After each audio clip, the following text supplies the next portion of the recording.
بسم الله الرحمن الرحيم.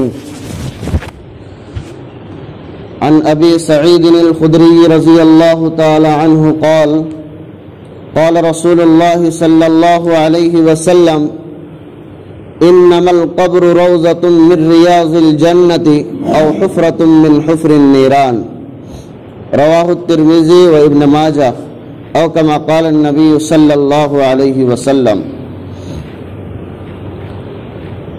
عالم برزخ کے سلسلے میں بات چل رہی ہے. عالم برزخ کے اصل معنی آتے ہیں پردے کے. انسان اس دنیا کے اندر آتا ہے اور آنے کے بعد اللہ رب العزت جس اعتبار سے اس کی زندگی یہاں مقرر فرماتا ہے وہ اپنی زندگی گزار کر کے پردہ فرما جاتا ہے، اس دنیا سے دوسری دنیا میں چلا جاتا ہے. اس کا یہ مطلب نہیں کہ ختم ہو جاتا ہے، بلکہ وہ دوسری دنیا میں منتقل ہو جاتا ہے. لیکن آج بھی دنیا کے اندر کچھ لوگ بستے ہیں جو اس بات کا انکار کرتے ہیں کہ نہیں، اس دنیا سے چلا گیا تو وہ نیست و نابود ہو گیا، ختم ہو گیا،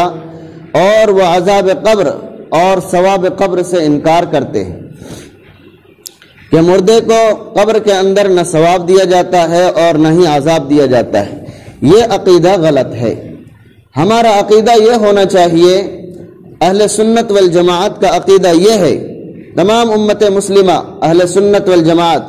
جو بھی اللہ پر، قرآن پر اور اللہ کے رسول پر یقین رکھتے ہیں کہ عذاب قبر حق ہے، اور وہیں اس بات کا بھی اعتقاد رکھتے ہیں کہ ثواب قبر بھی حق ہے. ابھی جو ہے حدیث پاک پڑھی گئی، یہ حدیث پاک روایت کے اعتبار سے اگرچہ کمزور ہے، لیکن اس کا مفہوم جو کچھ اس حدیث پاک کے اندر بیان کیا گیا ہے وہ صحیح اور مضبوط حدیث پاک اور قرآن کریم سے اس کا مفہوم ملتا ہے. اس لیے معنی کے اعتبار سے حدیث بالکل مضبوط ہوئی، اگرچہ لفظ کے اعتبار سے کچھ اس کے اندر کمزوری ہے. اللہ کے رسول صلی اللہ علیہ وسلم سے ایک لمبی حدیث حضرت ابو سعید خدری رضی اللہ تعالیٰ عنہ نقل فرماتے ہیں. اسی حدیث کے آخر میں اللہ کے رسول صلی اللہ علیہ وسلم نے یہ بات بھی ارشاد فرمائی ہے، انما القبر روضۃ من ریاض الجنۃ او حفرۃ من حفر النیران، کہ قبر آخرت کے انما القبر روضۃ من ریاض الجنۃ، قبر جنت کے باغوں میں سے ایک باغ ہے، یہ جہنم کے گڑھوں میں سے ایک گڑھا ہے. کس طریقے سے قبر جو ہے جہنم بن جاتی ہے، جہنم کا گڑھا بن جاتی ہے، اور کس طریقے سے جنت کے باغوں میں سے ایک باغ بن جاتی ہے قبر، اس کا کچھ خلاصہ کل ہمارے سامنے آیا تھا. اور ایک حدیث پاک کل بھی پڑھی گئی تھی، وہ حدیث پاک بھی ہم سامنے رکھتے ہیں. وہ حدیث پاک تھی، اللہ کے رسول صلی اللہ علیہ وسلم نے ارشاد فرمایا کہ جب تم میں سے کوئی شخص اس دنیا سے چلا جاتا ہے تو پھر قبر کے اندر اس کے سامنے صبح و شام اس کی جو آخری منزل ہوتی ہے، جنت یا جہنم، اس کو دکھلایا جاتا ہے. اگر جنتی ہوتا ہے تو جنت کو دکھلا کر کے اور وہاں کی نعمتوں سے اس کو آراستہ کرا کر کے اور اس کو خوشی دلائی جاتی ہے، لہذا اس کے اندر خوشی کو دوبالا کیا جاتا ہے، اس کی خوشی بڑھ جاتی ہے. اور اگر وہ جہنمی ہوتا ہے تو جہنم کو اس کے سامنے لا کر کے اور اس کے عذاب کو دکھلا کر کے اس کے پریشانی کو اور بڑھایا جاتا ہے. یہ کس طریقے سے لایا جاتا ہے؟ کچھ بات تو حدیث پاک کے اندر مخفی ہے جس سے ہم آگے نہیں بڑھ سکتے ہیں، اور کچھ باتوں کا تذکرہ ہمارے سامنے ہے، ہم اس کا تذکرہ کل کر چکے ہیں. اور وہ یہ ہے کہ انسان جب ان فرشتوں کے جوابات دے دیتا ہے، جو دو فرشتے آتے ہیں اور 3 سوال کرتے ہیں، ان تینوں سوالات کے صحیح جواب اگر دے دیا جاتا ہے تو پھر اس کے سامنے جنت کی کھڑکی کھول دی جاتی ہے اور جنت سے بچھونا لا کر کے بچھایا جاتا ہے، جنت کی ہوائیں آتی رہتی ہیں، اور وہ قبر کے اندر لیٹے لیٹے جنت کے سارے نظاروں کو دیکھتا رہتا ہے، اور وہ یہ سوچتا رہتا ہے کہ ایک دن یہ سب کچھ ہمارا ہونے والا ہے. ہم ان نعمتوں سے لطف اٹھانے والے ہیں۔ جیسے جیسے قیامت قریب آتی رہتی ہے، قیامت جو ہے قریب آتی رہتی ہے، اس کی خوشی بڑھتی جاتی ہے کہ اب ہم جو ہے اس کے اندر داخل ہونے کا ہمارا وقت آ رہا ہے۔ یوں اللہ رب العزت اس کی خوشی کو بڑھاتے ہیں۔ اور جو جہنمی ہوتا ہے، جو نہیں دے پاتا، سوالوں کے جواب نہیں بتلا پاتا ہے، تو اس کے لیے جہنم کا فرش بچھایا جاتا ہے، جہنم کی طرف دروازہ کھولا جاتا ہے، اس پر عذاب دینے والا ایک فرشتہ مسلط کیا جاتا ہے، اور وہ عذاب دیتا رہتا ہے، جہنم کے منظر کو دیکھتا رہتا ہے کہ کیسی کیسی اللہ رب العزت نے وہاں سخت سخت عذاب رکھے ہوئے ہیں اور کس طرح سے تکلیفیں وہاں ہیں جہنم کے اندر۔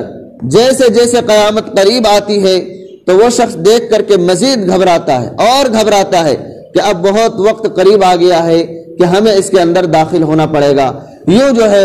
اس کو اور ڈرا کر کے اس کی تکلیف کو بڑھایا جاتا ہے۔ ابھی جو ہے ہم نے کہا کہ یہ حدیث پاک معنی کے اعتبار سے بالکل صحیح ہے اور لفظ کے اعتبار سے تھوڑی کمزور ہے۔ یہ حدیث پاک معنی کے اعتبار سے کس طرح سے مضبوط ہوئی؟ اس حدیث کے اندر بتلایا گیا کہ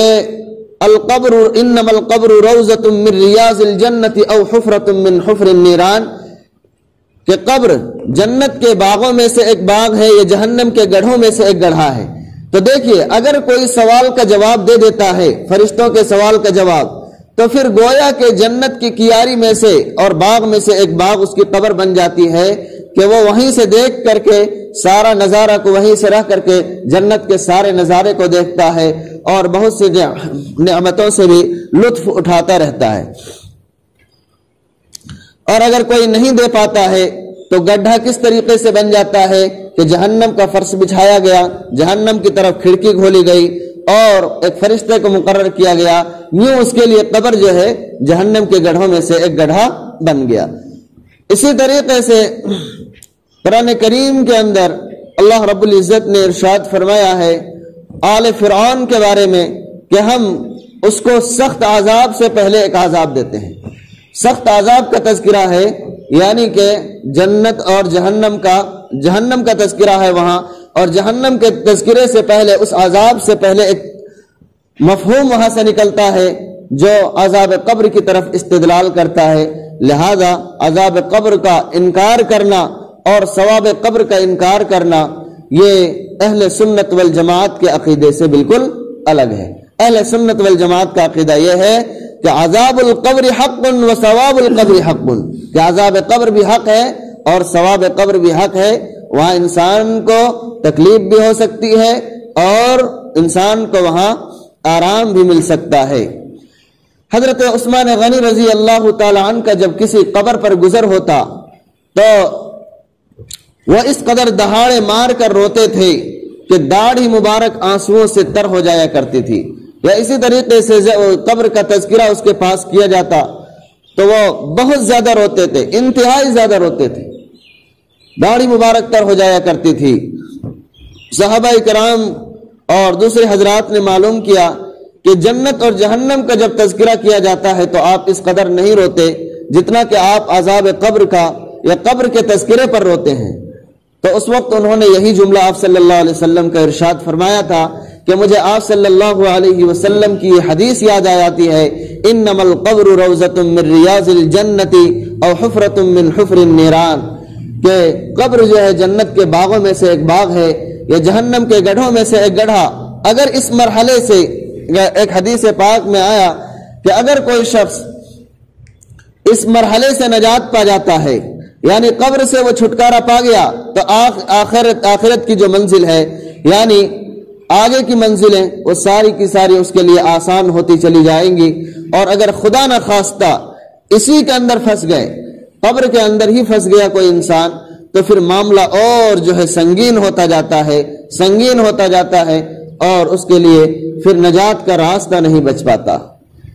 ایک بات حضرت شاہ ولی اللہ صاحب محدث دہلوی رحمۃ اللہ علیہ نے اپنی کتاب میں لکھی ہے، جو میں نے اپنے استاد محترم حضرت مفتی سعید احمد صاحب پالن پوری رحمۃ اللہ علیہ سے سنا کہ یہ سب جو عذاب قبر کا ہے اور جو اس کے سنگین یعنی اس کی بڑھتی جائے گی اور آخرت کی منزل اس کے لیے اور مشکل ہو جائے گی، یہ کفار کے لیے ہے، اور مسلمانوں کے لیے اللہ رب العزت نے یہ معاملہ طے کر رکھا ہے، اور اس کے ساتھ ایسا ہوتا ہے۔ اس کے سامنے حدیث پاک حضرت شاہ ولی اللہ محدث دہلوی رحمۃ اللہ علیہ نے ایک حدیث پاک کے حوالے سے یہ بات لکھی ہے، لیکن مفتی صاحب نے کہا کہ مجھے یہ حدیث پاک نہیں ملی اور مجھے بھی یہ حدیث پاک ابھی تک نہیں مل پائی ہے، لیکن بڑے حضرت نے حضرت شاہ ولی اللہ صاحب محدث دہلوی رحمۃ اللہ علیہ نے یہ بات ارشاد فرمائی ہے، اس لیے آپ کے سامنے تذکرہ کیا جا رہا ہے کہ مسلمانوں کا اکثر معاملہ انشاءاللہ العزیز قبر کے اندر نمٹ جائے گا۔ اگر کچھ غلطی بھول چوک اور گناہ ہوئے ہیں تو قیامت تک، ابھی سے لے کر کے قیامت تک جو معاملہ ہے اسی کے اندر جو ہے اس کا معاملہ اکثر کا نمٹ جائے گا۔ کچھ جو ہے جو زیادہ ہے وہی پھنس سکتے ہیں، ورنہ تو اللہ رب العزت نے ہمارے لیے اور امت مسلمہ کے لیے یہ انتظام فرما رکھا ہے کہ اس کا معاملہ یہی قبر کے اندر نمٹ جائے گا، اور جب حشر کا معاملہ آئے گا تو پھر وہاں اللہ رب العزت جنت کا فیصلہ فرمائیں گے اس کے لیے۔ یہ ہمارے لیے انتہائی جو ہے مسرت کا مقام ہے، اور اللہ رب العزت کی طرف سے ایک عظیم نعمت ہے کہ یہ بات جو آئی ہے اللہ رب العزت ہم اور آپ کو ان کے اندر شامل فرمائے، عذاب قبر سے بھی محفوظ فرمائے اور عذاب جہنم سے بھی محفوظ فرمائے۔ ہمیں اس کی دعا کرنی چاہیے۔ بہرکیف یہ بڑے حضرت کے حوالے سے یہ بات کہی گئی ہے، یہ حدیث پاک مجھے نہیں ملی ہے، اور مفتی صاحب نے کہا یہ بات بھی مجھے نہیں ملی ہے، مفتی صاحب نے بھی یہی بات بتلائی تھی، لیکن پھر بھی ہمارے سامنے تذکرہ کیا تھا، اس لیے آپ کے سامنے بھی تذکرہ کیا گیا۔ مسائل کتاب الطہارت سے ایک مسئلہ یہ ہے کہ زمین کے اوپر جیسے گھاس ہے یا پیڑ پودے چھوٹے ہیں، اگر وہ ناپاک ہو گئے تو اس کی پاکی کا کیا طریقہ ہے؟ تو اس کی پاکی کا طریقہ یہ ہے کہ جس طریقے سے زمین پاک ہو جاتی ہے خشک ہونے سے، سوکھ جانے سے، ایک طریقہ پہلے بتلایا گیا تھا کہ زمین کی پاکی کا ایک طریقہ زکاۃ الارض یبسھا، اس کا خشک ہو جانا ہے، سوکھ جانا ہے۔ زمین سوکھ گئی، اس کے اوپر نجاست باقی نہیں ہے، لہذا وہ زمین پاک ہو گئی، ہم اس پر نماز وغیرہ پڑھ سکتے ہیں، نجاست کا اثر نہیں ہے تو نماز وغیرہ پڑھ سکتے ہیں، لیکن اس پر سے ہم تیمم نہیں کر سکتے ہیں۔ تیمم کے اندر بالکل پاک مٹی ہونی چاہیے، اس پر ذرہ بھی ناپاکی کا شائبہ نہیں ہونا چاہیے۔ ایک اور مسئلہ کہ اگر وہی گھاس پھوس کٹا ہوا یا پیڑ پودے جو ہے کٹے ہوئے رکھے ہیں اور وہ ناپاک ہو گئے تو اس کی پاکی کا کیا طریقہ ہے؟ اس کی پاکی کا طریقہ پھر الگ ہوگا، اس کو دھو کر کے پاک کرنا پڑے گا۔ زمین کے اندر اگر گھاس لگی ہوئی ہے تو اس کے پاکی کا طریقہ یہ ہے، زمین کے حکم میں ہے، وہ زمین پاک تو وہ بھی پاک، بشرطے کہ اس پر نجاست کا اثر نہ ہو۔ لیکن جو الگ سے گھاس کاٹ کر کے، پیڑ پودے کاٹ کر کے رکھے ہوئے ہیں وہ ناپاک ہو جائیں تو اس کو دھو کر کے پاک کرنا پڑے گا۔ ایک اور مسئلہ ہے کہ اگر آئینہ، یہ چکنی دار چیز، چکنی چیزیں اگر کوئی ناپاک ہو جائیں، اس کے اوپر نجاست کا اثر آ جائے اور وہ نجاست جو ہے دلدار ہو یعنی گاڑھی نجاست ہو تو پھر اس کو پاک کرنے کا کیا طریقہ ہے؟ چکنی چیزیں ہونی چاہیے، کھردری نہیں۔ جیسے مثال کے طور پر دروازے کا وہ چکنا سا حصہ ہے، وہ ناپاک ہو جائے، اس کو کیسے پاک کریں گے؟ اگر اس کو پوچھ دیا جائے اچھی طریقے سے تو وہ پاک ہو جائے گا، دھونے کی ضرورت نہیں ہے۔ لیکن جو کھردری چیزیں ہیں جس کے اندر نجاست رہ جانے کا خطرہ ہے، اس کے اندر جو ہے کوئی باریک باریک ریشے ہوں تو پھر اس کو دھونا پڑے گا، اچھی طریقے سے پاک کرنا پڑے گا۔ آئینہ وغیرہ ہے، اس پر نجاست ہے تو اس کو صرف ہم پوچھ دیں گے اچھی طریقے سے، نجاست ختم، آئینہ بھی پاک ہو جائے۔